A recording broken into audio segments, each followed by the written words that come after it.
Namun bicaranya tuh bukan banyak ngomong, tapi lebih communication skill-nya harus efektif.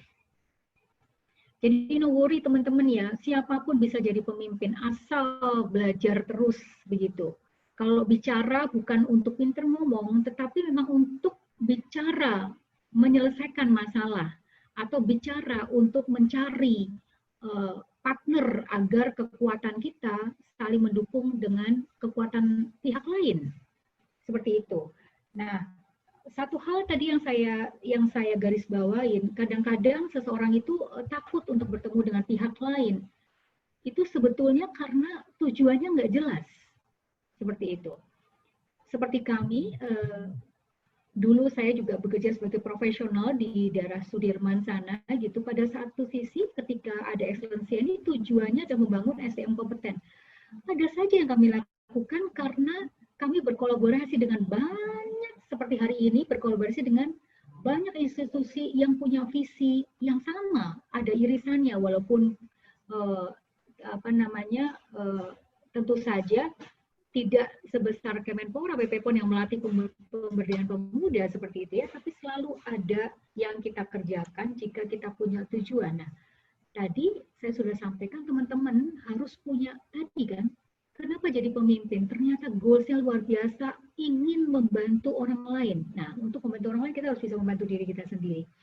Saya rasa paham ya Mas Rizky ya, never give up, bangun Solo menjadi kota yang, tadi kan Mas Rizky dari Solo soalnya, menjadi kota yang dilihat Indonesia dan pemuda-pemuda Solo bisa melaksanakan menjadi pusat kebudayaan Indonesia dan bisa mengimplementasikan visi tersebut. Tadi sudah saya sampaikan juga harus work together.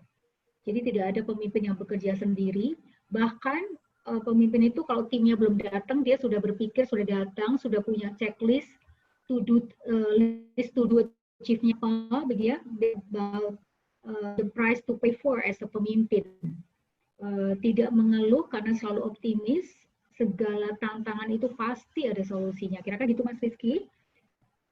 Saya next ke pertanyaan berikutnya, Mbak Moderator. Ya, pertanyaan dari Ferdiansyah, Ibu. Bagaimana supaya anggotanya ini satu tujuan, Bu, dengan pemimpinnya? Oke, Mas Ferdian, saya selalu sampaikan pemimpin itu tidak boleh bicara dengan kata-kata sulit, tidak boleh bicara dengan kata-kata tidak bisa, namun selalu dengan kata-kata yang positif. Tidak mudah, boleh ya, itu tidak mudah bagaimana pemimpin itu bisa menyatukan visi sehingga membersnya, anggotanya bisa satu tujuan. Tentu saja dengan dialog setiap hari, dengan mentoring, teman-teman muda juga paham. Tadi Pak Rektor juga sudah sampaikan untuk menjadi pemimpin publik mulai dari memimpin diri sendiri maupun memimpin keluarga. Di keluarga pun demikian ya teman-teman ya, betul nggak? Sering sekali ada seseorang yang tidak sama tujuannya padahal makannya sama. Ya tidurnya sama satu rumah, ya betul nggak? Itulah manusia, rambut beda kepala, beda isi begitu. Namun pasti bisa dengan komunikasi yang efektif. Bahkan di organisasi-organisasi itu dibuat sebagai kultur, sebagai kultur sehingga kultur itu, misalnya kulturnya itu bicara produktivitas,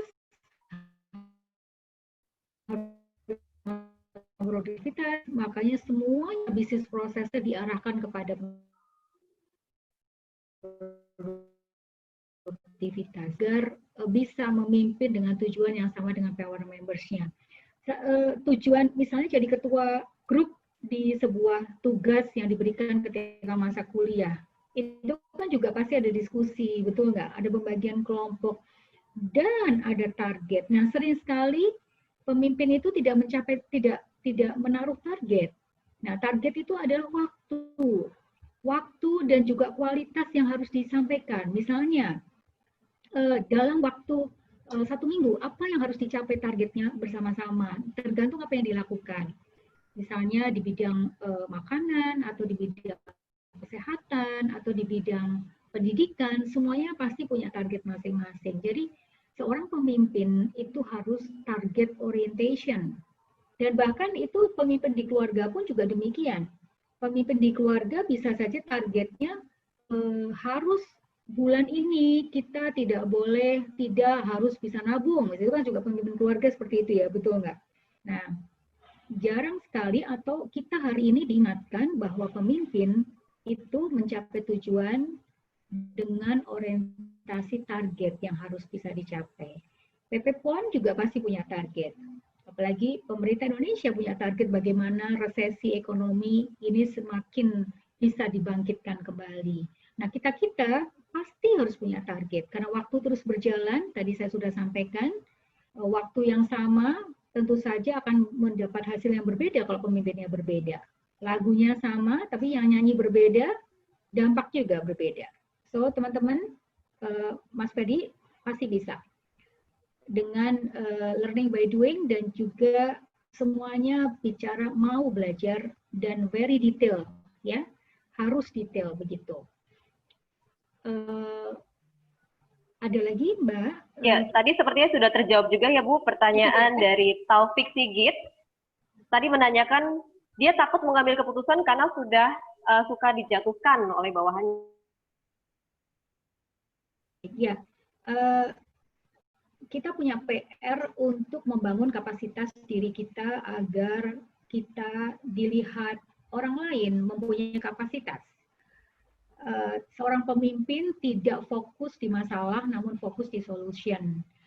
Jadi kalau orang lain itu melihat kita dan ingin menjatuhkan kita, tentu saja kita pelajari banyak sekali. Pemimpin-pemimpin yang hebat di masa sekarang itu pasti sudah melewati masa-masa yang sangat quote-in-quote tidak enak begitu ya, karena dulu dia dijatuhkan, dulu dia ngomong gak didengerin, terus dulu dia mau berbuat sesuatu tapi diejek, begitu kan ya, betul nggak?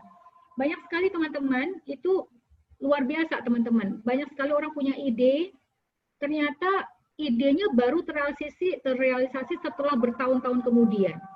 Nah, jadi seorang pemimpin yang sejati tidak fokus kepada hal-hal yang negatif.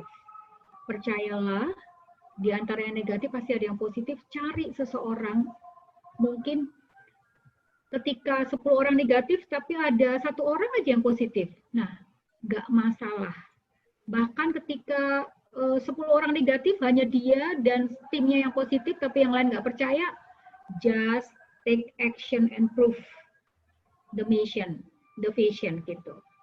Ya, saya tidak bisa menyampaikan satu-satu, tapi banyak sekali pemimpin-pemimpin yang sangat berhasil di saat ini. Itu sebetulnya kita harus belajar bagaimana berhasilnya dan bagaimana dulu dia susahnya untuk menjadi seseorang yang diakui. Begitu. Nah, jadi never give up. Tadi ya, never give up.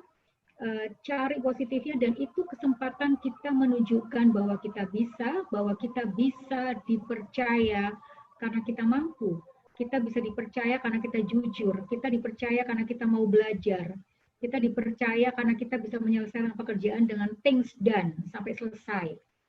Itu luar biasa, pasti ada jalannya.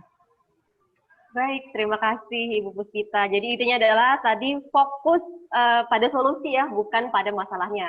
Dan pemimpin itu adalah sebuah proses untuk menjadi seorang pemimpin yang ideal. Jawabannya sangat aplikatif.